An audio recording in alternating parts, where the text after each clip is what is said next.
Hello everybody, SlimKirby here. Welcome back to more of the Fire Emblem 7 Hector mode playthrough. We are trying to finish up Four-Fanged Offense. We will finish it in this video, but there will be some video cuts for a number of reasons. For one, like I kind of mentioned last time, we are doing some arena abusing in this chapter. The reason why is I actually need 20,000 gold for the next chapter.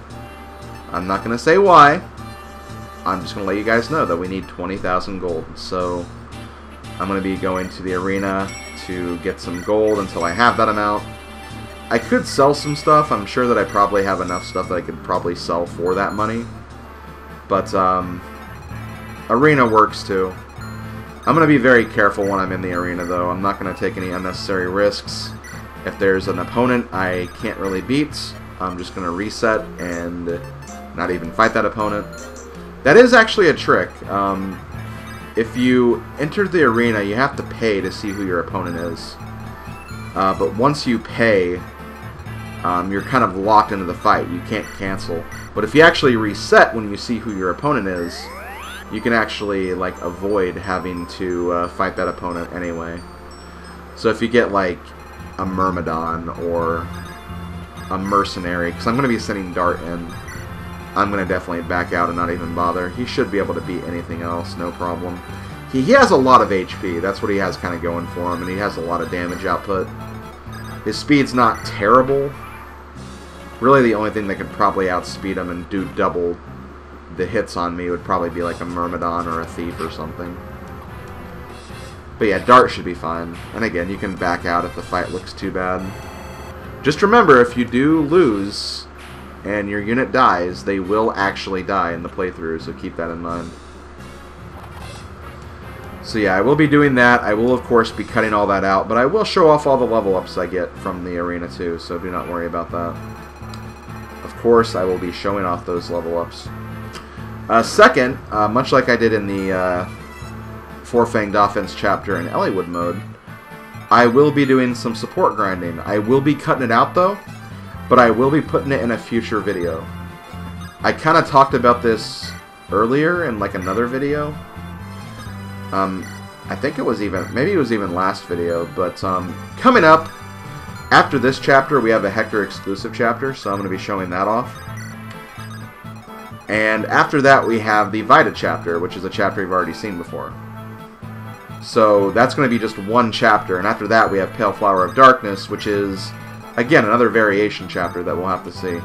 Also, this village right here, you can't see this guy that's talking right now. But we will actually get some information about this guy later. And this is actually something I did not know about this guy until I actually looked at like the Fire Emblem wiki for something recently. And I saw that, I'm like, oh wow, I didn't realize that was him. But yeah, that is actually an important character that we'll be seeing later. I had no idea. Like, I was blown away. And it's really cool how they kind of just, like, put that fact in there. It's honestly nothing I would have even put together or really even figured out on my own. But yeah, we'll be finding out more about that later. But yeah, as I was saying, so as far as we have it right now, we have Four-Fanged Offense, then we have a Hector exclusive chapter, then we have the Vita enemy chapter, and then we have the other version of Pale Flower of Darkness. Which means, if I do that the way I have been handling this project so far, it's going to be like full-length videos for the next 2 chapters. Then one chapter we've done before, followed by another chapter we haven't seen yet. So because of that, to make the one chapter video a little longer, I think I'm just going to include all the support conversations in that video. I feel like that makes the most sense because, you know, I'm getting all these support conversations now. I'll probably be able to get some more in the next video too, or the next chapter. So I'll just save it all for that, and then just make that video a bit longer with some more supports. It'll make the video very short still, probably, but hey, you get some backstory, and it's a good way to kind of lengthen the video a bit. So that's going to be my plan of attack for that.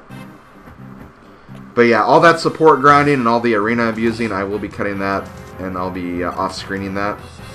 But of course I will show off any level ups I get, because those are important, and I know you guys like those. Especially just to compare like what your units are going to be like, or for all the units I'm using again. It's nice to compare what they look like in my last playthrough compared to this one.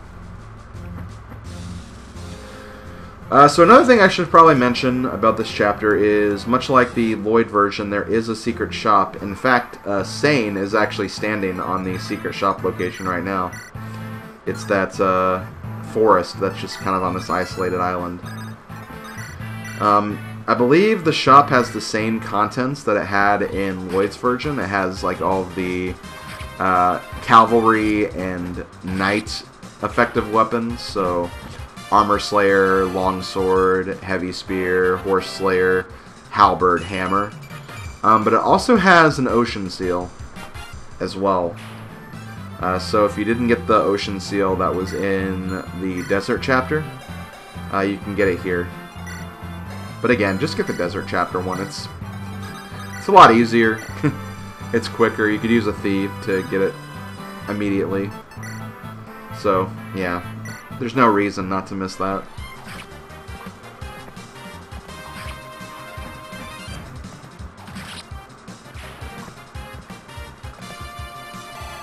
So yeah, I'm basically going to be using Heath and Sane to get rid of all the reinforcement wyverns we have going on over there. I'll also cut off a little bit of footage from that too, because I believe wyverns will just keep spawning every 2 turns until turn 18, so at some point I was like, whatever, you guys know that we're just going to see more of these, and I kind of want to get started on the arena abuse, so I just decided to just do it that way. Again, it made the most sense. As far as Linus is concerned, Linus is really not a threat at all. Linus doesn't even move. Even in Hector mode, he doesn't move. He didn't move in Eliwood's mode, and he doesn't move here. So he's very, very simple to beat. He does have a hand axe, so he can do some damage that way, but for the most part, if you just kind of like swarm him early, and you have like all these ballistas, you can get some extra hits on him too, before you even get up to him. You can weaken him early, then you can just like knock him down. It's really all you have to do, honestly. Really not a hard boss at all. Especially when you consider how freaking hard Lloyd is. And, well, at least Lloyd is in Hector mode, and Eliwood mode he's also pretty easy because he doesn't move, but in Hector mode he does move, so he's a lot more challenging there. Also, frickin' Oswin doing his thing, knocking over units and being a frickin' badass as he normally is. Not a great level up though, very defensive level up. Resistance, HP, and luck.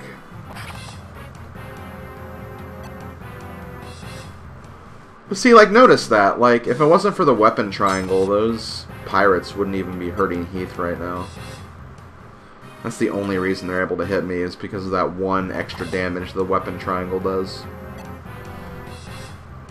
Aside from that, Heath can very easily take him down. I kind of wish Heath still had the Axe Reaver that he starts with.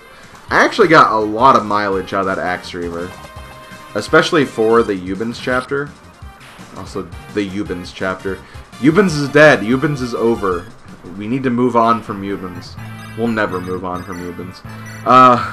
In the Eubens chapter, using the Axe Reaver was a good way to combat not just like lance users, but also just like, again, axe users. Or actually, maybe not.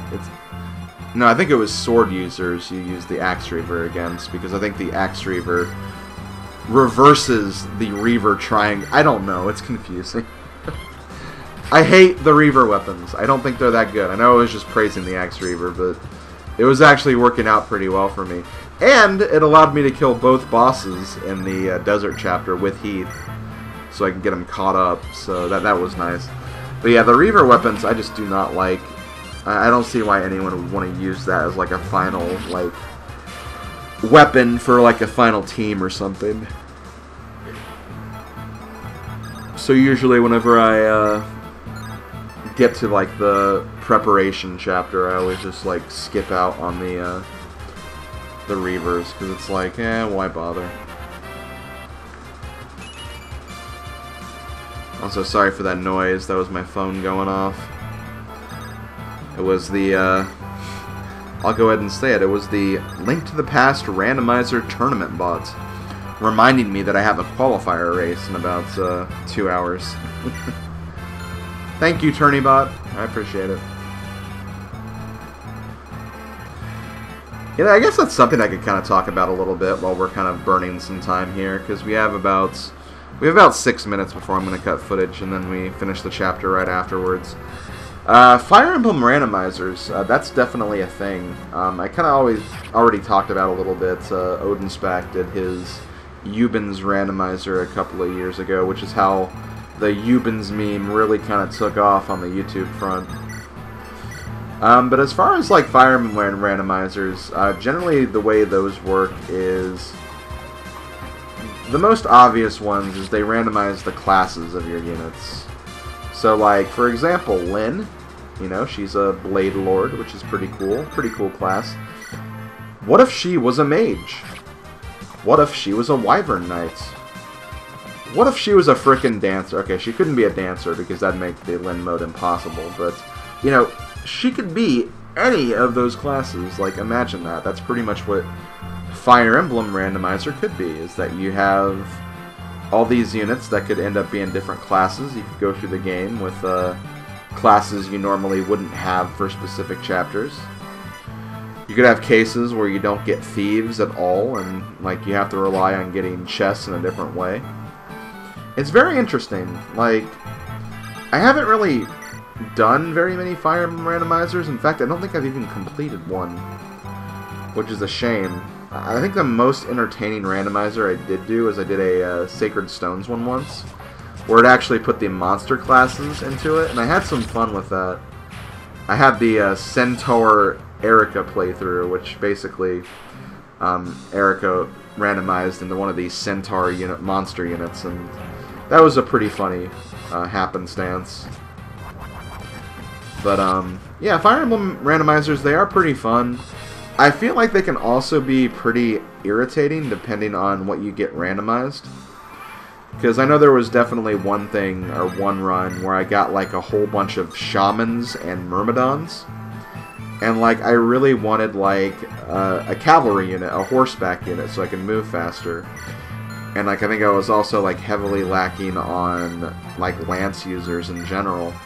And that's the thing, like, those playthroughs could be pretty tough just because of that. Like, if you don't get what you need, or even what you want, it can be kind of a frustrating experience.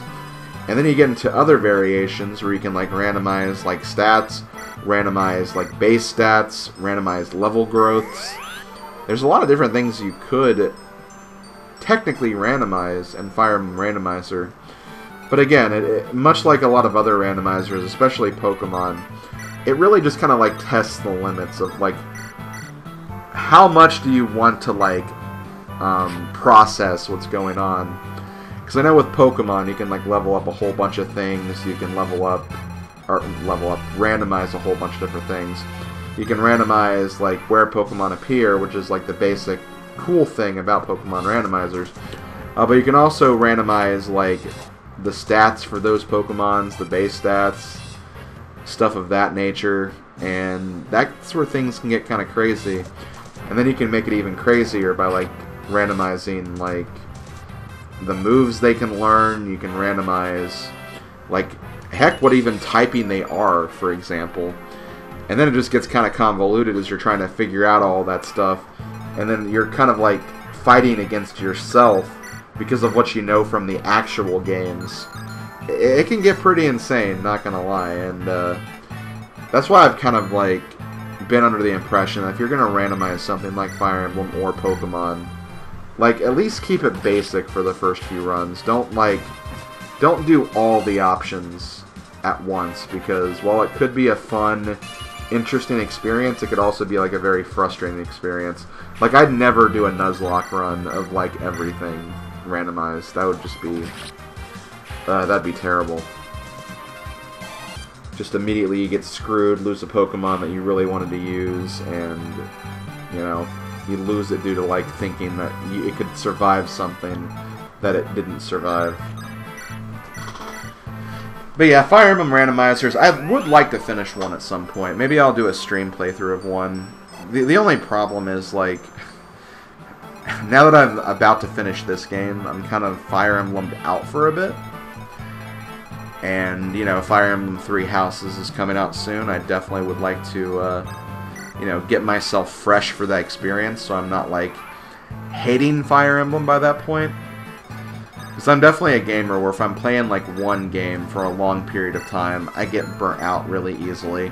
It happens to me with Pokemon all the time. I love Pokemon. Pokemon, one of my all-time favorite video game franchises, but if I play too many Pokemon games, or if Pokemon is just, you know, being discussed to a huge degree, yes, I'm talking about you, Puddle Plains, like, it really does get tiring after a while, because it's like, you know, I love this game, but I also love other games. Like, there's a lot of other games that I probably like even more than Pokemon, and it's just like hearing too much about it or playing too much of it, it can get very tiring, so I usually take a lot of breaks in between every Pokemon playthrough I do. So yeah, it's a thing with Fire Emblem too. Fire Emblem is another game series that can just kind of wear you out. Again, it's a strategy RPG, so it makes sense why it does lead to burnout more easily than like Mario games, for example. But that's just the way it is. We're actually getting ready to cut here in a minute. As I said before, every 2 turns there'll be some wyverns popping up from the right. Got some level ups from that, but for the most part we'll be seeing a lot of dart level ups, and yeah. Hope you enjoy the stats we're going to have here.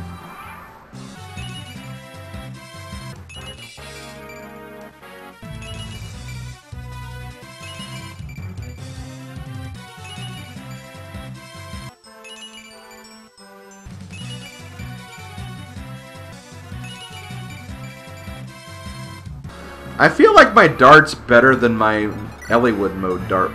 I don't know how that happened, but I don't know, he has a lot more speed than he had, which is awesome. Don't hate that at all. But yeah, now that we got that over with, we're going to start trying to finish up this chapter. Not really a whole lot left, just Linus over here and his 2 hero units. I don't think he has these hero units in Eliwood mode. I could be mistaken. But, yeah, I don't think he has this many at the very least. And we already fought like a hero unit earlier at the very beginning of the chapter, so a lot more promoted units, I guess, in Hector's mode. And see, here I'll even get some extra damage on Linus right here. I was actually wondering if I was going to get a crit right here, because Rebecca had a pretty decent crit rate for Linus there. And then I just wouldn't get the experience at all for either of the heroes.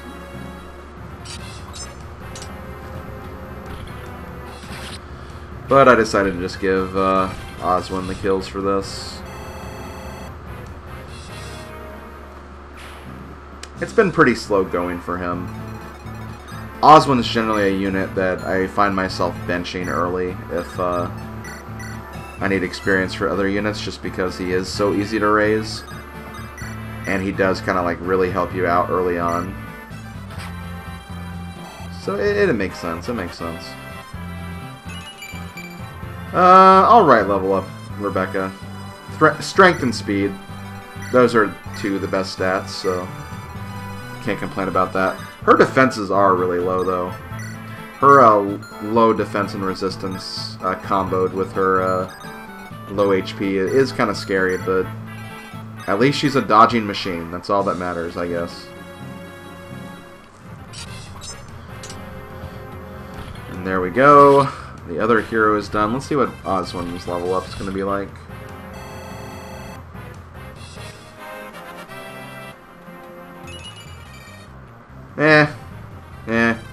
Kind of like the earlier level up you got, honestly. Okay, well, that's going to pretty much do it for this chapter, so hope you guys enjoyed, and show you some post-chapter dialogue, and then I'll do my little outro afterwards, and yeah, see you guys for that.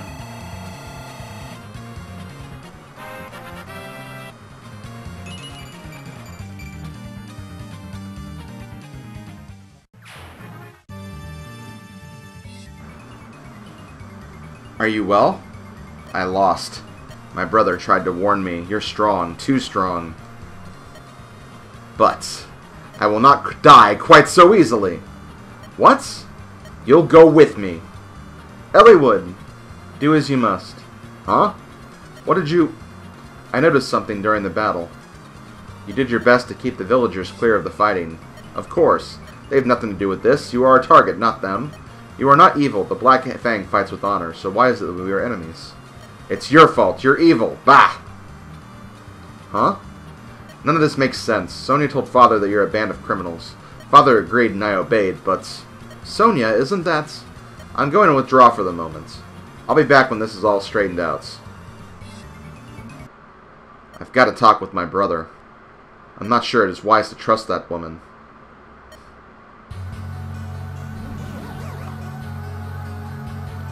How? I never felt you. Nothing. Mad Dog Linus, such wonderful acquaintances. I've blundered. Brother, I'm sorry. Linus, you fool. After all I told you. Wait for me. I'll be joining you soon enough. And I'll bring you their corpses as a gift. Okay, that's going to do it, guys. Thank you for watching. I'll see you guys next time for another Hector exclusive chapter. So I'll see you guys for that. Later, folks.